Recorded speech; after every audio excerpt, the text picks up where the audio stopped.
Hello, my name's Hilary Bassak, and today I'm going to talk about a story which is actually a true story. Sounds pretty incredible when you hear it. I mean, I'll only be able to give you a small part of it, but it's, I suppose, something that is really seems to be beyond the bounds of possibility, but it really, really, really did happen, and it happened to me. So my name's Hilary Bassak. It's actually Hilary Bassakoropoulos, but I use the name Hilary Bassak on the internet for obvious reasons. I also found out when I was 13 years old that I had another name, and that was a bit of a shock. And that name was actually Hilary McElree.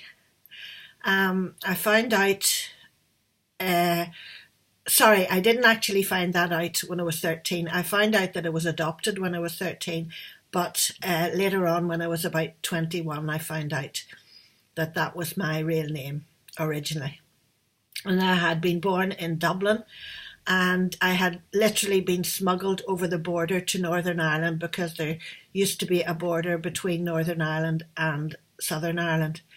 And my adoptive parents lived in Belfast, and they brought me there whenever I was 7 days old. But as I say, I didn't find out about that until I was 13. One day, a girl in school in the gym class told me that I was adopted, and when I went home, that was confirmed, much to my what would you call it? Absolute, felt as if the bottom had dropped out of my world.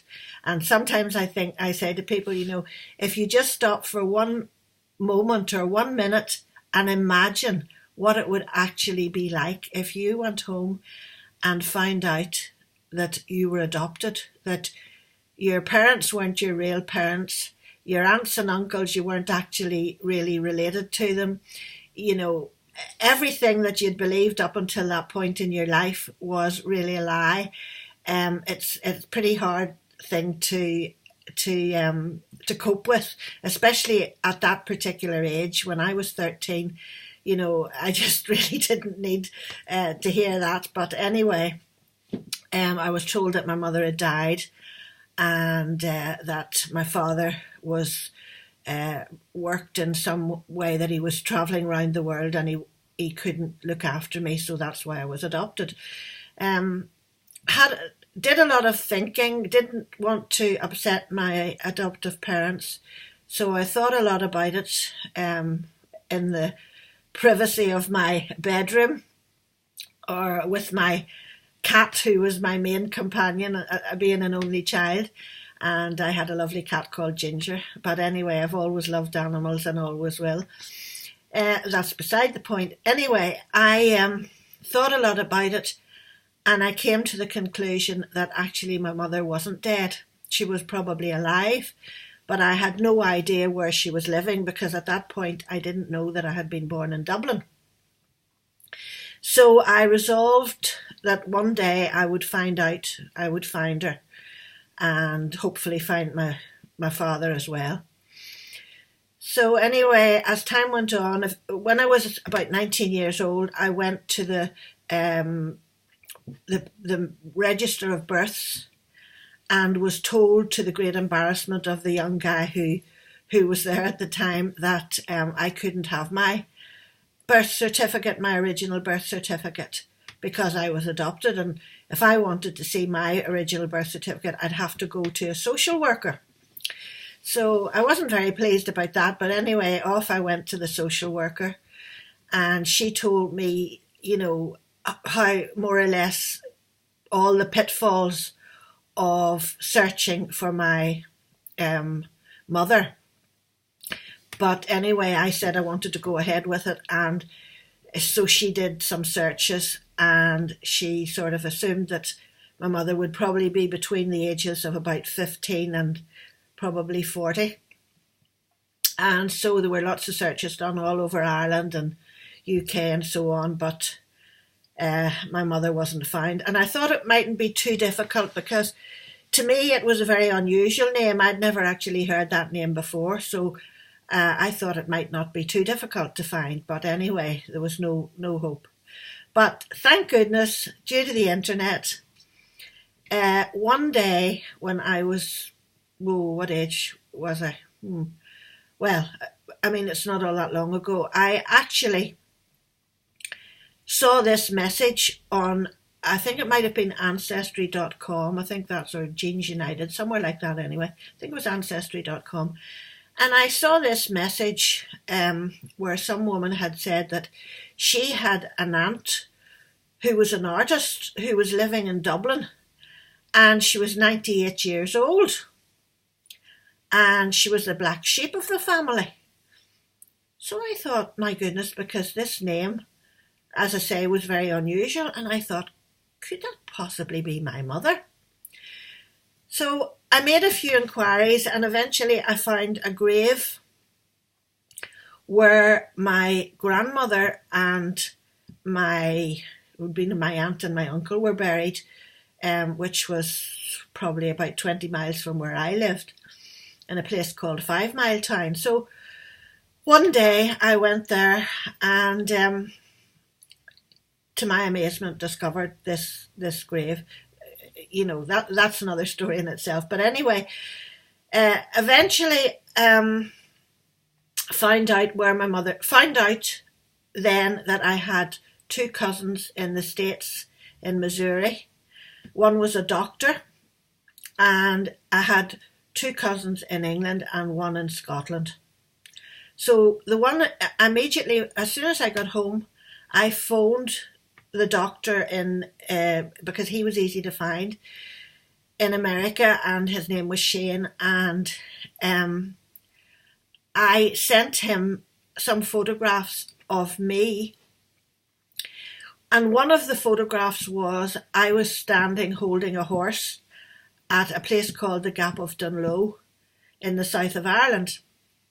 And our photographs sort of crossed, and he sent me a photograph which was my grandmother, and I can't remember if it was, there were two other people in the photograph anyway, but they were on horses at the Gap of Dunloe, and I thought, my goodness, what a coincidence, you know, because he didn't know that's where I was standing, and I didn't know that's where they were, but they were both. So that was the first of many, many really astounding coincidences that happened.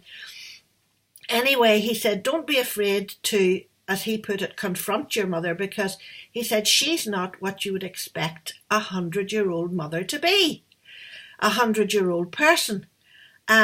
He said, he said, I am coming over to Ireland. He said, I haven't been in Ireland since I was 17 years old.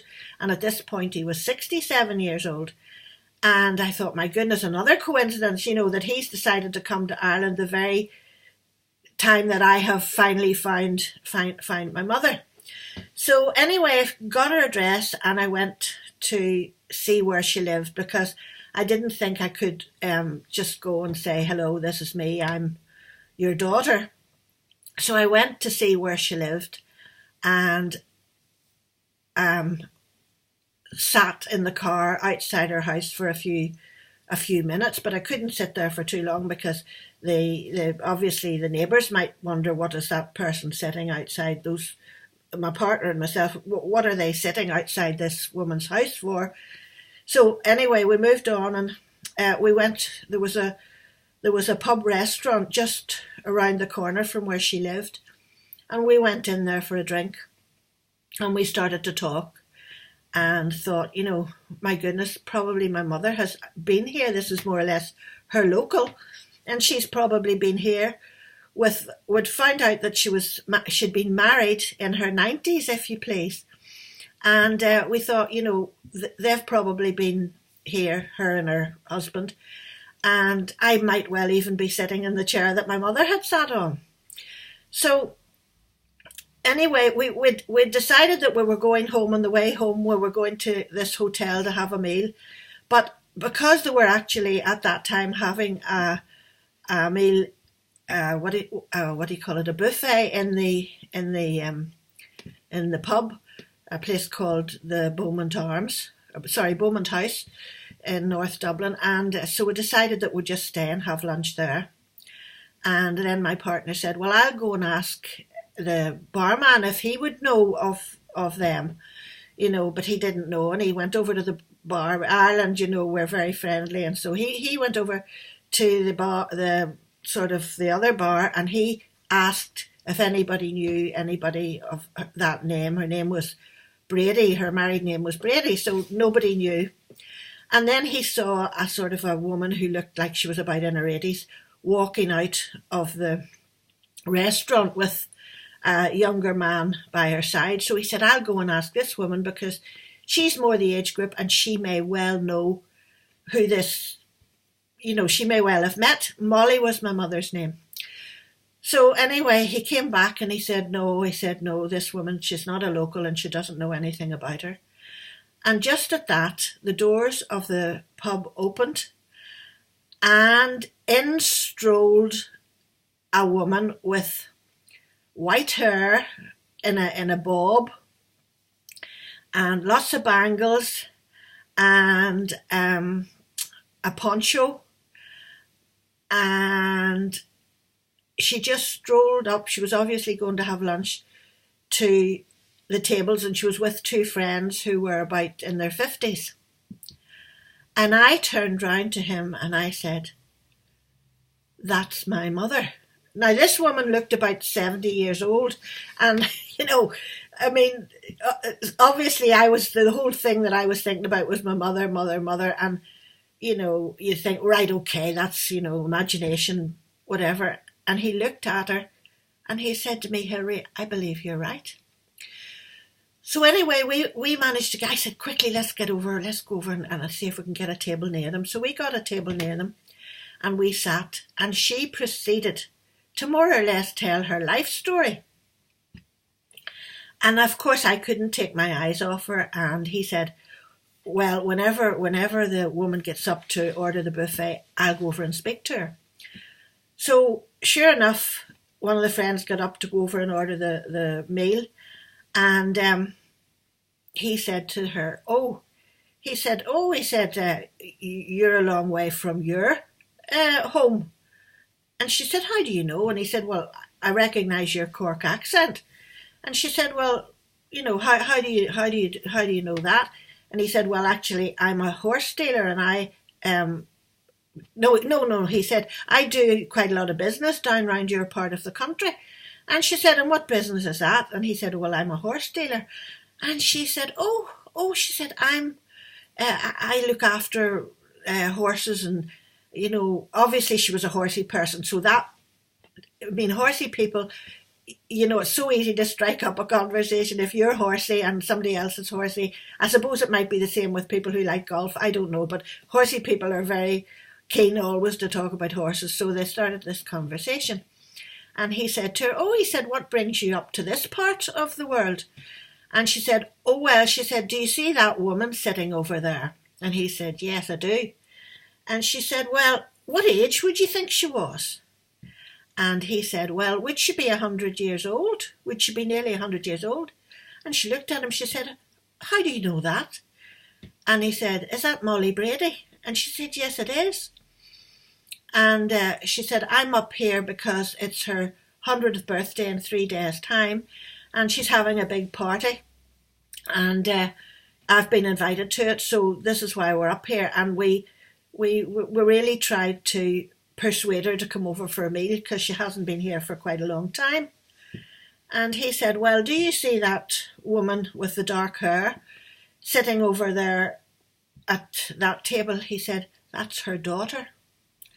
And the woman was absolutely astounded because, she had known Molly for many, many years, and Molly had never told anybody that she had a daughter.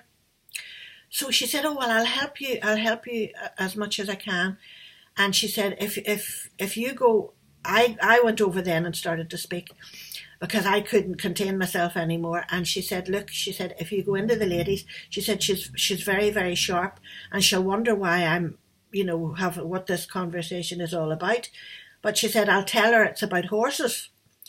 And so anyway, she said, but I will go to the toilet. And she said, if you go at the same time to the ladies, I'll give you her phone number. So anyway, she gave us the phone number, and I mean, I could not leave that restaurant until my mother had left the restaurant. So I was absolutely on cloud nine. I had seen my mother for the first time in my life. And of course we arranged to go to the hotel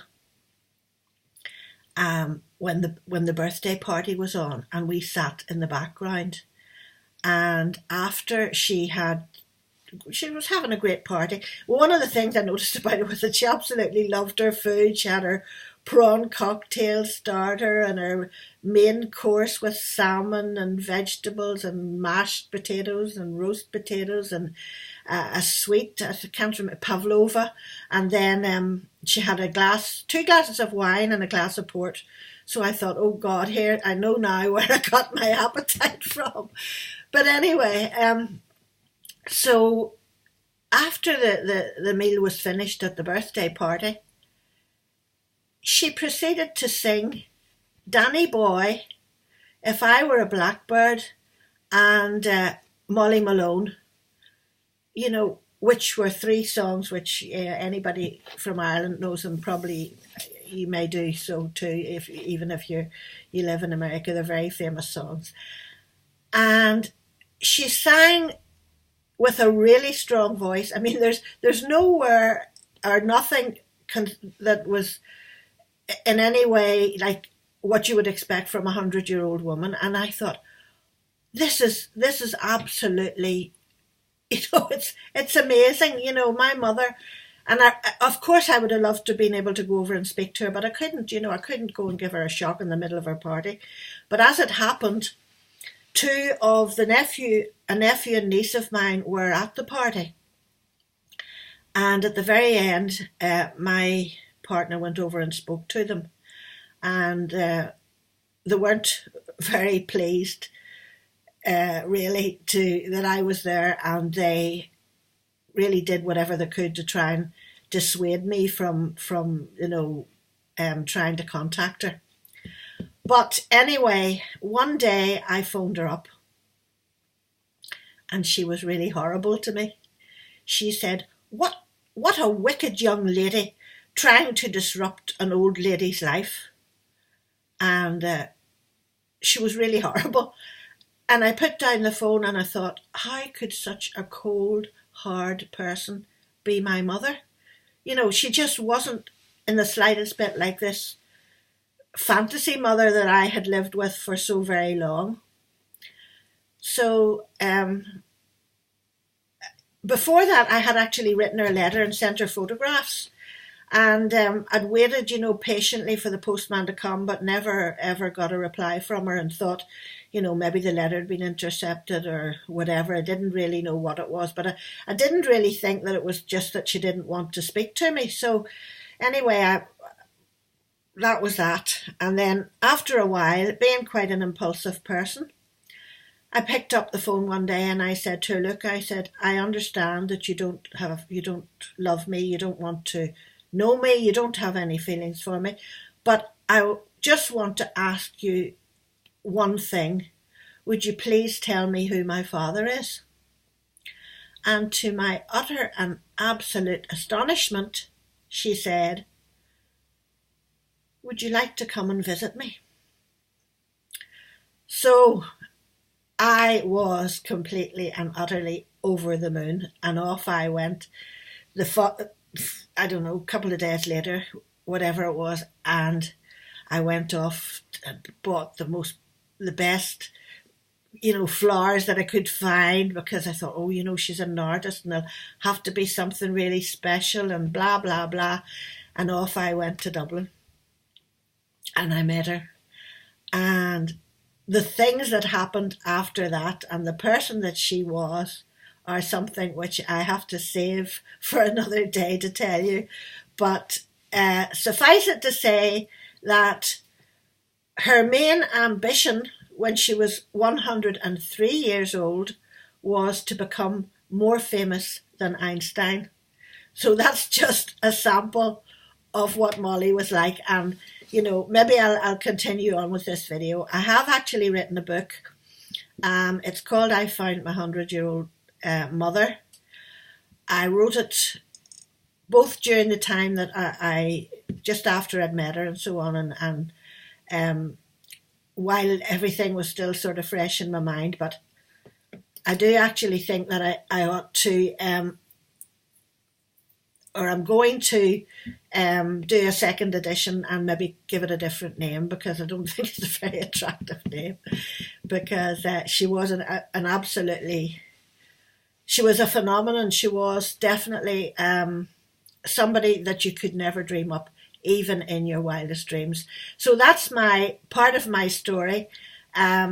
Hope you enjoyed it, and maybe I'll do another video and tell you a bit more about the amazing Molly, who was my mother and told me not to call her mother because she hadn't been my mother for the last so many years. That's all for now. So hope you enjoyed that. Thank you for listening, and I could talk about her forever. That's the end of the story. Okay, for now. Okay. Bye bye. Thank you. And if you want to get the book, I'll put the link to it below this video. All right. Thanks for listening.